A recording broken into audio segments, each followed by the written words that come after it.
Welcome back. So it has been a very interesting start to the season for me. Boston 8-0-1. I didn't expect them to be that good. I didn't expect them to fall off the map completely, but I didn't expect them to be this good.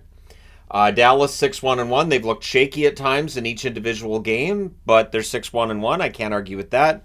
And then there's Vancouver at 6-2-1. And yeah, I'm surprised, pleasantly surprised. And what gets me too is that it just feels different. So I'm going to talk about that in a bit, but I want to talk about their points percentage. Currently, 722 points percentage in the NHL. That's fifth overall because there's some teams off to ridiculously good starts, right? The aforementioned Dallas Stars and Boston Bruins, two of the teams with higher points percentage than the Vancouver Canucks. It is an odd time for me as a hockey fan.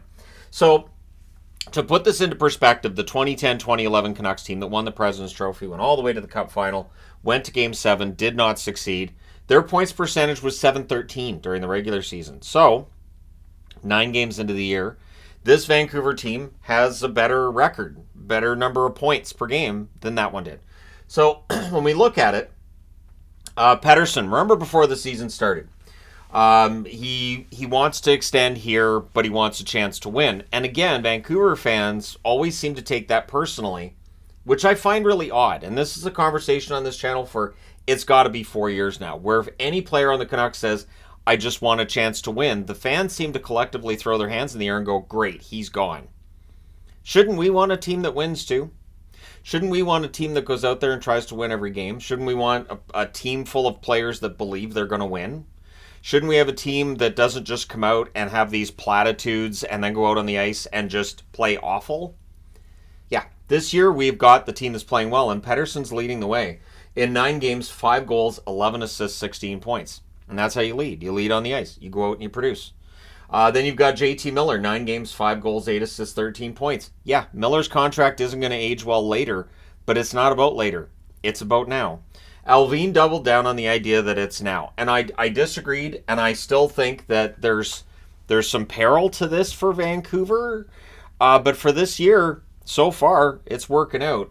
Hughes, 9 games, 3 goals, 8 assists, 11 points. Amongst league leaders and defensemen. I'm not sure if he still is. I know he was leading NHL defensemen in points yesterday. But after the results last night, I don't know if he's still there. But still, Quinn Hughes is playing really, really well. The thing I find funny is that the narrative has been, well, he's good offensively, but defensively, which used to be true. It hasn't been true for the last 2 years. And now people are starting to have to kind of walk that back and go, well, yeah, now he's playing really, really well at both ends, and he's taking more shots. Yeah, but he was also a very effective defenseman last season, too. Brock Besser, 9 games, 6 goals, 4 assists, 10 points. It's amazing what happens when you feel like I'm not going to get traded.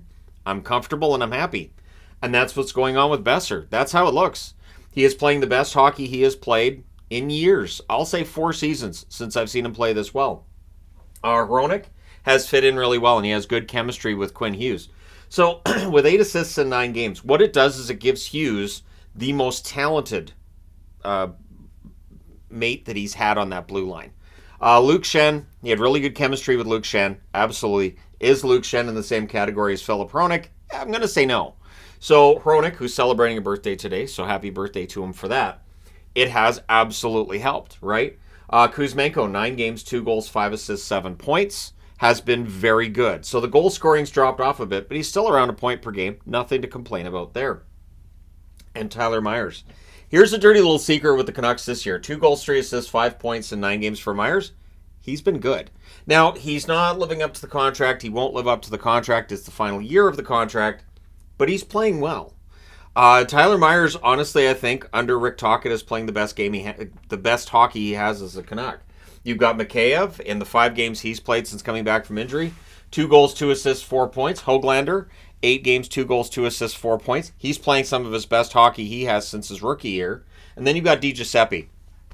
Big Di Giuseppe fan here, dating back many years. 9 games, 2 goals, 2 assists, 4 points. He works really hard. He's earned his ice time. He's earned his shot. Because one thing that we've seen with this Vancouver team is that Abbotsford, and technically, the logo at the top of the board is Abbotsford, technically, although it is Vancouver used as well. Players who show and prove themselves in Abbotsford get a chance, unless their last name's Wolanin. I have no idea why Wolanin doesn't get a chance with the Vancouver Canucks. But I know last season, looking at Abbotsford's record and look at some of the stats, and I remember thinking, this is a pretty good farm system the Canucks are putting together. They've done a good job of revamping from the bottom up.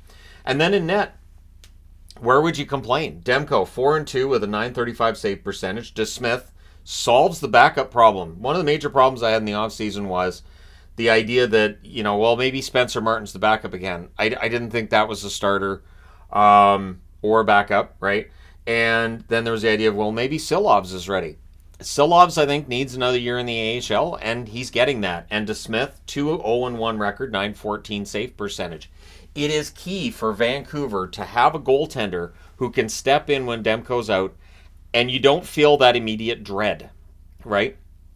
So in goals scored per game, they're third in the NHL. They're tied for third with 4 goals per game. They're tied for fourth in goals against per game at 2.33. If they can sustain those numbers, this is a playoff team. 26.7% on the power play. That's 6th overall in the NHL. Their penalty kill, 77.1% at 17th. Hey, I will accept that. Last year at this time, it was 50%? And I'm not even making that up. Like, for a while there, their power play was clicking at about 50%. And that's not a sustainable number. You can't win games that way because then your team's going to be playing scared. They're terrified of taking a penalty because you're probably not going to kill it. It gets in their heads. You could see that psychologically, just from the start of last season, the Canucks weren't there. At the start of this season, they are. And then we look at scoring by period, and I've compared to last season on this. So this season, they've scored 8 goals and allowed 9 in the first period. That's almost in line with last year, where they scored 86 and allowed 97. The second period is so much better for them this year. They've scored 16 goals in the second period. They've allowed 6. Last year, they scored 80 and allowed 107. That's not a successful way to go. This year in the third, they've scored 12. They've allowed 5. Last year, the third period, they did get better as the game went along. They scored 96 goals and allowed 87. So at least Vancouver was good in third periods last year. This year, they haven't scored in overtime. They've allowed 1 in overtime. Last year, they scored 8 times in overtime. They allowed 5. So last year for Vancouver, if it went to overtime, yeah, they had a good chance of winning it. But this year, they're getting it done in regulation, which feels a lot better. So after back-to-back road losses to Philadelphia and Tampa Bay this year, they've gone 4-0-1. And that one, that's one the Canuck fans are going to tell you, and they're going to let you know in the comment section below. They weren't happy with how the Rangers won that game, which again, I've weighed in on. It's all fine, but really, the fact this team's 6-2-1, the fact that they lose that game against the Rangers, but they played really well in that game, it really speaks to how consistent the Canucks are right now. So they've defeated Florida, they've defeated Nashville twice, and they've defeated St. Louis. And as I said, the other game was an overtime loss to the Rangers. They are not playing the powers of the National Hockey League. This is not a team that at this point in time has shown against the best teams in the league they can do it, but they're winning the games you should. If you want to be a playoff team, they're winning the games you should win. Nashville, St. Louis, Florida, you got to win those games. And really, maybe Florida's going to end up being one of those powers by the end of the year. It just hasn't happened yet. So their upcoming schedule, tonight, they are at the San Jose Sharks, 0-8-1. This is a trap game. No way around it. Vancouver off to an incredible start. San Jose desperately needs a win. They're winless at 9. I would not be surprised to see San Jose win tonight. And if they do, there may very well be some on the Canucks bandwagon that immediately jump off, that say, well, that's it. Done with this team. Knew they'd let us down. This is the start of it, right? Then they come home. They play against Dallas. Mentioned before, they're 6-1-1. A long road trip for Dallas, going through Alberta and coming to Vancouver. Then they're at home against the Oilers, who are 2-5-1, and they've already shown they can beat the Oilers. They've done it twice. Now, the first one, they destroyed the Oilers. The second one, Casey DeSmith said, I've got it, and he stole the game.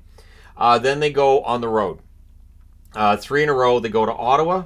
Ottawa's 4-4. Toronto's 5-3-1. And Montreal, who are 5-2-2. Of the 3, Montreal's the one that I think probably has the ability to give Vancouver the toughest time and frustrate them the most. Montreal is playing a very stifling, smart style of hockey. Marty St. Louis has proven himself to be a pretty good coach. Ottawa, of course, they're going through a lot of turmoil right now. They're an up-and-down team. Toronto, pretty good road trip for them. They had a rough first game back against the LA Kings, but they're a good team. So over the next 6 games, I would say the Dallas game, the Toronto game are the ones that'll show us where the Canucks are at in terms of against teams that are seen as contenders. And the other games in here, will give us an idea for just how much that consistency lasts. Rick Tocchet has been very clear about systems, and he has also been very clear that if a guy doesn't play well enough, he will not play the big minutes. He is willing to give big minutes to players that normally wouldn't see it. And again, I'll come back to Phil DiGiuseppe. DiGiuseppe's getting a chance with the Canucks. I don't know if he'd get it anywhere else. He's a hardworking player. He's a player who will not dazzle you with his speed and his hands, but the effort's there, and he has good chemistry with his line mates. And that's really what it's all about. So they do have 2 East Coast swings to keep an eye on, but not for a while yet. And this is good news for Vancouver too, because these East Coast swings can be tough. They can be really, really rough. So when you look at what Carolina went through this year, where they go to the West Coast and just get destroyed through a lot of that road trip, this is what's happened to Vancouver for years. Does it happen this year? Well, they don't have to worry about it until January. January 4th through 15th, they have a 7-game road trip. So they go to St. Louis, New Jersey, the Rangers, the Islanders, Pittsburgh, Buffalo, and Columbus. Now, the one thing with this is, it is a long road trip. It's 7 games over an 11-day period. So that's exhausting in and of itself. Plus the fact that you're going 2 time zones over to St. Louis and then another time zone over for the other 6 games. Now, the Blues are seen as being in a rebuild right now, or at least a retool. New Jersey, the Rangers, both very good teams. The Islanders off to a decent start as well. Their goaltending's huge. Pittsburgh's had a rough start. Buffalo seems to be getting it together after a rough start. And Columbus hasn't been a great start for them either. So this road trip that they have here, at this point, if you look at it, it doesn't look quite as intimidating as it might have a year ago or 2 years ago, because usually Vancouver gets off to a slow start. And then they'll claw their way back in at some point, and then the East Coast road trip takes them out of it. And then they have a 5-game road trip from February 6th to 13th, where they're against Carolina, Boston, Detroit, Washington, and Chicago. So Washington and Chicago, both teams that are, not necessarily seen as playoff teams, but Carolina, Boston, Detroit, that's 12 road games in about a month, and that's going to be rough for them. But this is a team that's shown they're willing to put in the work. This is a team that's willing to put egos aside and just do what they have to for the team. And as long as that work ethic stays really high, as long as they all buy in, and to this point everybody has, they could very well be a playoff team. This could be the year that when we reach April, I'm like, wow, I get to actually do a playoff preview and the Canucks are involved. And that'll be the first time we've seen that since 2020, right? And that was an enjoyable run by the Canucks that year, where they knocked out Minnesota in the play-in round, knocked out St. Louis, and then with their goaltending, they pushed Vegas all the way to 7 games. And, I mean, if a puck bounces, their way, maybe they knock out Vegas that year, and who knows. But, this is a season where I've gotten kind of optimistic about Vancouver just a little bit, because you don't have that panic late in the game. So if you're a Canucks fan, you know what I'm talking about. They're ahead 4-2 going into the third. They start kind of slow. Puck's in their zone. Uh-oh. Not again. This is happening. Oh, not again. Oh, come on. This Canucks team, I don't get that feeling with. Now, it's early in the season. Could that return? Sure. Yeah, absolutely. Yes. I'm realistic. I understand it's an 82-game schedule. But right now, I don't get that feeling of panic. When the puck goes in their net, you don't see them on the next shift running around, and then the next one goes in their net as well. And the other thing about the Canucks that gets maddening watching them is when they get that goal, and then the next shift, they allow a goal. So that's been very frustrating, and it feels like it happens all the time with Vancouver. And so if they can avoid those trends, and if they can keep up the work ethic, which is difficult over an 82-game schedule, especially when you got big road trips, but if they can stay focused, they could surprise some people and be a playoff team. So the question I have for you, are you converted to believing the Canucks are a playoff team based on the start of the season, or do you still look at them and say, you know what, they've had a great start, but they're going to fall off? Let me know where you stand on this topic in the comment section below, as always.